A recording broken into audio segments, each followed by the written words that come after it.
You're listening to another episode of the Film Festival Secrets podcast with me, Chris Holland. And I'm Charles Judson. And today we're going to talk about the 3 things you need to take with you when you go to a film festival, particularly if you are going as a filmmaker who has a film in that festival, but also if you're just visiting. And I think we want to start with the very first thing that every filmmaker, like this is the one thing you gotta have. Yeah, this is the most basic thing. You really need to bring a business card.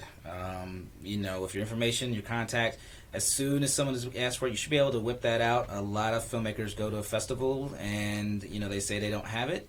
And yes, you can use a piece of paper, and yes, you can bring a pen, but that is clumsy. It doesn't look all that professional.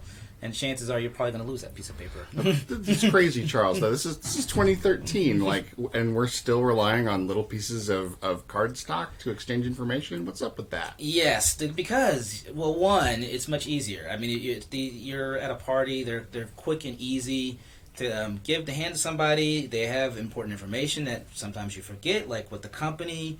When you go to a film festival, you're going to meet a lot of people, and yes, you can try to tap people's names into your iPhone, but a good chance you're probably not going to put their company in, and then like a week later when you're trying to remember that, producer or somebody that you met from another festival, and you're trying to remember their name, but you know the name of the company, but it's not in your phone, you're pretty much screwed at that point. Yeah, I like them as just sort of physical reminders of the people I met. Like if they go into a phone, they just go into if I don't particularly remember having met them, because maybe you meet a lot of people in an evening, that card, once you get back to your hotel room or your house or whatever, and you lay them down on the desk, you're like, oh, right, I met him. I wanted to talk to him about that. So they really are the most efficient means of getting that information around, and just a little piece of etiquette. I like to ask other people for their cards rather than trying to offer mine or waiting for them to, it's a much more gracious sort of number one, it's more useful to me, right? Because I want their information. Yes. And number two, it's not like, here's my card, call me anything. No. Yeah. No. I will take the initiative and call you, particularly since I'm bothering you and you probably don't want to hear from me anyway. Yes. Although I will say, if there's a service like in the middle, that they want or need, and you can provide that, that is always a good time then to say, oh yes, here's my card. I can definitely help you with that. Saying I can help you with that and giving somebody a card is different than giving you my card. And one other thing is the other beautiful thing about cards, they use the back to quickly jot down just a word or a quick note, so that way when you go back, it will remind you what you actually talked about, especially if there was something very specific that was very, very important that you needed to remember for that particular contact. All right, thing number 2. Back in the day, I would have said take screeners with you of your film, and back in the day I actually trudged around with a lot of DVD screeners in my bag. Fortunately, we're in the digital age and you don't have to do that anymore, although some people still do. Instead, I like to tell people to take screener cards. This is just another kind of business card, a little fancier, has a different purpose, so yeah, you definitely want it to be a separate card, but this basically has the title of your film, maybe a still from the film, and the link and password for your private online screener, which hopefully you have already prepared.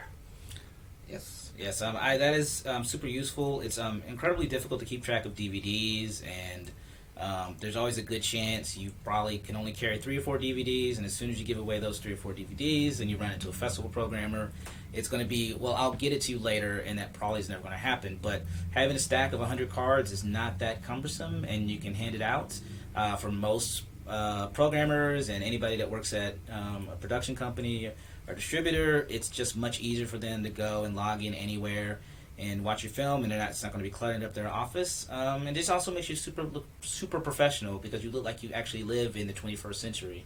And you thought ahead to prepare, and here's a card with the light. Mm-hmm. All right, so last thing, and this is something you see a lot at film festivals, but I'm not sure everybody really thinks about before they make them, and that's postcards. Postcard gives you a little bit more square footage, square inches, whatever, to promote your film. A little more difficult to carry around, a little heavier, but I think the space is well worth it. You want to grab the most arresting still from your film, the best still, the still that says it all, that tells the whole story. If you don't have that, go out and make one up. Like, put your people back in costume and go take some pictures, on your location or whatever, to get that still that tells that story. And then use that, make some general purpose postcards that, just have the link to the main marketing website for the film, has your information on it. Doesn't necessarily have to have your email address or whatever, although that's helpful.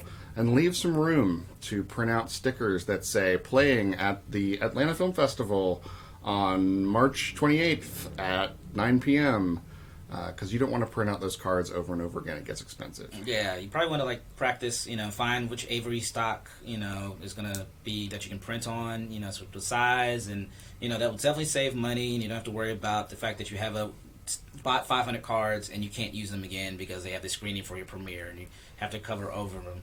And also you should make sure on the front cover, don't overload with text. The picture really needs to be one of the things that helps drive the story. You'll be amazed at how many times if you go to a festival, especially if you've never been to a festival before, you might be at a party, you've been talking to some people about your film, and although you may be super excited about it, it's really not until somebody sees that picture that they might get excited to go see it. And and you're always going to be recruiting, so make sure you don't overload it with text. Nobody wants to read a tome, that's been handed to them. Yeah, don't just use the poster for your film as the postcard unless it really works, and it almost never really works. Nope. So Nope. You really want to put a look. It can be adapted from your poster. It can use imagery from your poster, but don't just use the poster. Put some thought into it. Yeah, and on the back, the one last thing I would say is make sure you have an actual really short description. Do not use your tagline. Do not use your synopses where it's very vague. You really want to have something snappy and catchy, but when somebody flips it over, they should actually be able to know what your film is about and not have to guess from the picture and the title. Cool. Well, I think that's going to do it. If you're listening to this as it comes out, we have a webinar coming up called Network Schmetwork, which I gave as a talk at the Indie Memphis Film Festival this year, which was a lot of fun. And the next podcast we should really talk about that festival, because that was good fun, and we did some networking there. Yes, we did. And I had almost enough business cards. All right, thanks for listening, guys, and check us out at atlantafilmfestival.com and filmfestivalsecrets.com.